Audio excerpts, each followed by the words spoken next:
بسم الله الرحمن الرحيم، والصلاة والسلام على سيدنا محمد وآله الطيبين الطاهرين.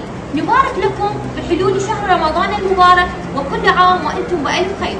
هناك أحاديث كثيرة لشهر رمضان لأهل البيت عليهم السلام، وعن الإمام محمد الباقر عليه السلام قال ماما إن لكل شيء ربيع، وربيع القرآن شهر رمضان. شبه الإمام محمد الباقر شهر رمضان بفصل الربيع. ليش؟ لأنه شهر تحيي فيه القلوب بذكر القرآن كما تحيي الأرض بالمطر. وإن شهر رمضان هو شهر الرحمة والمغفرة ونزول القرآن. يعني شهر رمضان ليس فقط امتناع عن الطعام والشراب، عن الأكل والشرب، وإنما امتناع عن بعض المحرمات. شنو هي المحرمات؟ الكذب والغيبة والنميمة وقتل النفس. وإن شهر رمضان هو شهر الرجوع إلى الله وإصلاح النفس وقراءة القرآن.